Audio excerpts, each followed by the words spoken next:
Hai semuanya, saya nak buat teh susu ais untuk minum petang.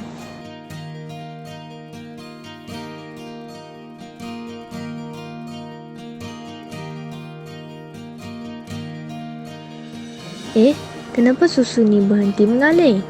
Bagaimana hendak mengeluarkan susu pekat ini dengan mudah ya? Teruskan bersama saya Nur Husnina mengupas tajuk tekanan atmosfera. Apabila air di dalam sebuah kotak minuman disedut keluar, kotak itu akan kemik. Apakah yang menyebabkan kotak itu kemik?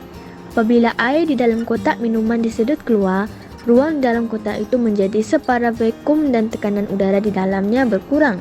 Maka, tekanan udara yang lebih tinggi di luar akan menekan permukaan kotak dan menyebabkannya kemik. Tekanan udara di luar kotak ini disebut tekanan atmosfera. Apakah tekanan atmosfera?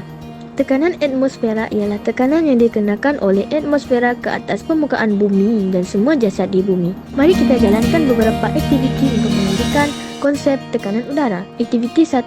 Penyedut minuman. Isikan air ke dalam sebuah gelas dan masuk ke sebatang penyedut minuman. Sedut udara dari hujung atas penyedut minuman itu.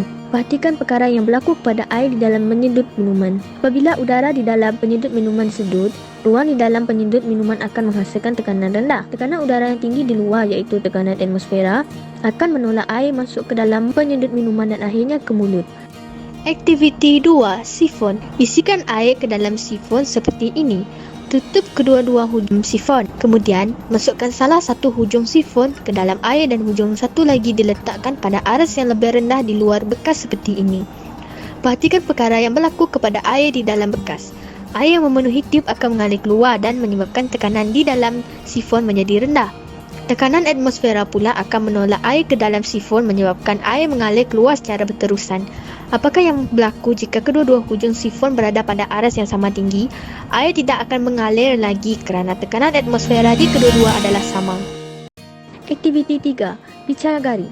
Masukkan picagari ke dalam segelas air. Tarik omboh ke atas. Perhatikan apa yang berlaku. Apabila omboh ditarik ke atas, isi padu udara dalam silinder bertambah. Hal ini menyebabkan tekanan udara yang rendah terbentuk dalam silinder. Tekanan udara yang lebih tinggi di luar, tekanan atmosfera, akan menolak cecair masuk ke dalam picagari. Kembali kepada susu pekat tadi. Bagaimana kita hendak keluarkan susu pekat tersebut dengan mudah? Mari kita kaitkan dengan konsep tekanan udara. Susu tidak mudah mengalir keluar melalui tin susu pekat dengan satu lubang akibat tekanan udara atau atmosfera yang tinggi di luar tin manakala tekanan udara di dalam tin adalah rendah. Untuk menyelesaikan masalah tadi, kita haruslah menempuk satu lagi lubang di atas tin susu pekat supaya udara boleh masuk melalui lubang kedua untuk menyeimbangkan tekanan udara di dalam dengan di luar. Pernahkah anda melihat sesuatu seperti ini? Pembungkus keropok mengembang di kawasan yang tinggi. Hal ini kerana tekanan atmosfera bergantung pada altitude.